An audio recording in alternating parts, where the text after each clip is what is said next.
نحمده ونصلي ونسلم علی رسوله الکریم اما بعد۔ ہمارے ایک عزیز نے اس طرف توجہ دلائی کہ آج کل سوشل میڈیا پر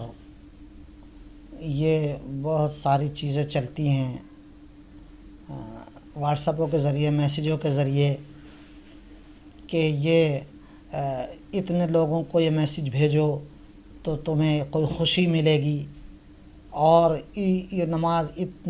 پڑھو 2 رکعت، اس میں اتنے طرح سے یہ فلاں صورت پڑھو، اس کا اتنا اجر ہے۔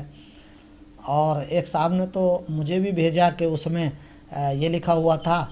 کہ 2 رکعت شب قدر میں اس طرح پڑھو، اس میں اتنی بار یہ صورت پڑھو، اتنی بار یہ صورت پڑھو، تو زندگی بھر کی جو ہے وہ قضا نمازیں معاف ہو جائیں گی، زندگی بھر کے سارے روز معاف ہو جائیں گے، جتنے فرض ہیں ذمے معاف ہو جائیں گے۔ استغفر اللہ لا حول ولا قوت الا باللہ۔ اور مجھے حیرت اس بات پر ہوئی کو بھیجنے والے بڑے سمجھدار اور پڑھے لکھے ہیں، تو دھیان سے سنیے اس مسئلے کو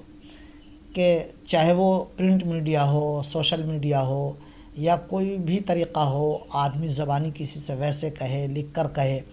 تو اس کا ایک اصول یاد رکھیے کہ بغیر تحقیق کے کسی بات کو دین کی بات کہہ کر آگے پھیلانا جائز نہیں ہے۔ بغیر تحقیق کے دینی بات کو، کسی بات کو دینی بات کہہ کر آگے پھیلانا جائز نہیں ہے۔ اسی طرح کسی چیز کے بارے میں یہ کہنا کہ 10 لوگوں کو فارورڈ کرو تو خوشخبری ملے گی، انہوں نے انکار کر دیا تو اسے نقصان ہو گیا، نہیں پھیلایا، تو یہ بھی غلط ہے، بالکل گناہ ہے، جھوٹ ہے، فراڈ ہے،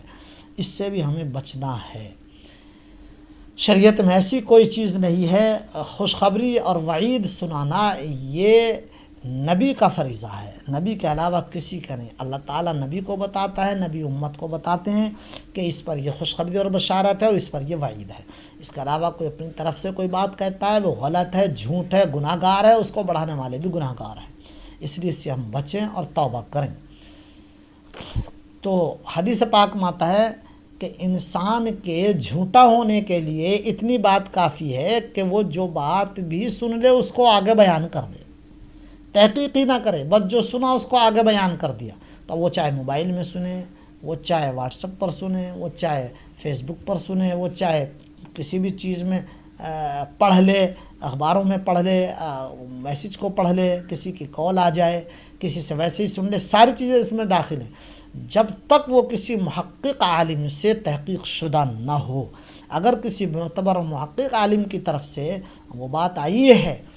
اور وہ واقعتاً دین کی بات ہے، جب یہ ثابت ہو جائے تب اس کو آگے پھیلایا جائے، نہیں تو اس کے بغیر اس سے پہلے پھیلانا، جیسے کہ ہمارے عام لوگ اس میں ملوث ہو گئے، وہ علماء بھی نہیں ہیں، اور جہاں غراسی بات بس پھیلانی شروع کر دی کہ دین کی بات میں صدقہ ہے، خیر ہے، 10 لوگوں کو بھیجو تو خوشخبری ملے گی، یہ ہوگا وہ ہوگا، یہ سب چیزیں ناجائز ہیں۔ اس بارے میں اس بات کا خیال کیجئے کہ جب آپ کو کوئی بھی بات اس طرح کی پہنچے تو آپ اپنے قریبی علماء سے، جن پر آپ کو اعتماد ہے اور جو اہل علم ہیں، جو اہل حق ہیں، ان علماء سے، معتبر علماء سے رابطہ کر کے ان کو وہ دکھائیے، اور جب وہ تحقیق کر دیں کہ ہاں بھائی یہ صحیح ہے، اس کو چلاؤ تو ٹھیک ہے، لیکن اگر وہ منع کر دیں تو ہرگز نہ کیا جائے۔ لیکن ہم افسوس کی بات ہے بغیر پوچھے ہی پھیلانا شروع کر دیتے ہیں بس، تو یہ کوئی دین کی خدمت نہیں ہے، بلکہ یہ دین کے رنگ میں بددینی کو پھیلانا ہے، سمجھ لیجئے۔ اور یہ بہت بڑا مجرم ہے ایسا شخص دین کے پردے میں بددینی کو پھیلاتا ہے، یہ سازش ہے غیروں کی، اس کو ہمیں سمجھنا ہوگا۔ تو ہم کوئی بھی میسیج ہم پہ آئے، کوئی بھی اس طرح کا دینی بات کر کے ہم پہ آئے، تو ہم اپنے علماء سے تحقیق کر لیں کہ جی یہ صحیح ہے یا نہیں ہے۔ اگر وہ تصدیق کر دے معتبر علماء تو ٹھیک ہے، اس پہ عمل کریں، اسے آگے بھی چلائیں، اجر ملے گا، دین کی بات ہے۔ لیکن اگر وہ منع کر دیں تو بالکل اس کو نہیں پھیلانا، یہ ورنہ گناہ ہوگا۔ تو بغیر تحقیق کے پھیلانا جائز نہیں ہے، یہ مسئلہ ہے، ایک بات۔ دوسری بات جو میں نے عرض کیا کہ جیسے یہ میسیج آیا کہ زندگی بھر کے، یہ 60 سال کے، کسی نے کہا 60 سال کے نمازیں معاف ہو جائیں گی، قضا کرنے کی ضرورت نہیں، یہ بھی جھوٹ ہے، غلط ہے۔ شریعت میں ایسا کوئی اصول ہرگز نہیں ہے۔ شریعت کا مسئلہ تو یہ ہے، دین کا مسئلہ تو یہ ہے کہ اگر کسی آدمی کے ذمے 1 مہینے کی، 2 مہینے کی، 1 سال کی، 2 سال کی، 10 سال کی، 60 سال کی نمازیں ہیں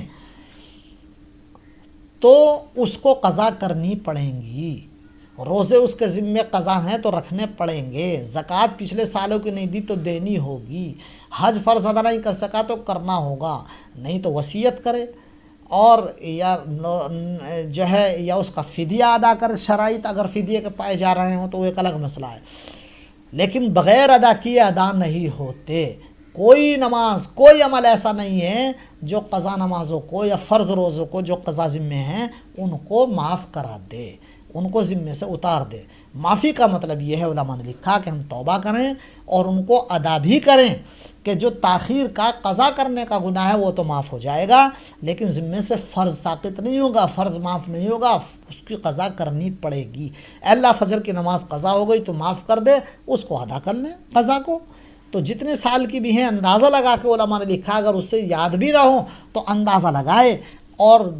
دل جس طرف گواہی دے دے، 2 سال 4 5 سال 10 سال جتنے سال کی بھی گواہی دے دے اور مطمئن ہو جائے، اس طرح سے ادا کرتا رہے۔ اس کے طریقے اور مسائل موجود ہیں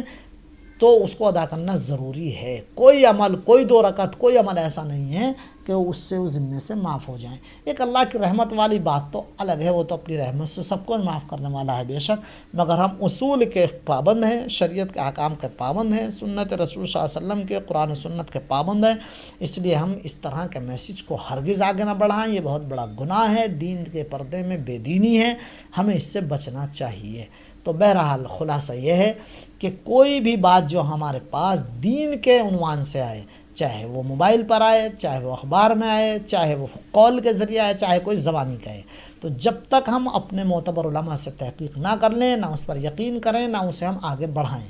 جب ہم اس کا یقین، علماء ہمارے معتبر علماء اس کی تصدیق کر دیں تو ہم اس پہ عمل بھی کریں، آگے بھی بڑھائیں۔ اور اگر ہم نہیں بغیر پوچھے بڑھائیں گے تو گناہ گار ہوں گے، ایسی انہوں نے اجازت نہیں دی اور پھر بھی ہم نے بڑھا دی، تب بھی گناہ گار ہوں گے،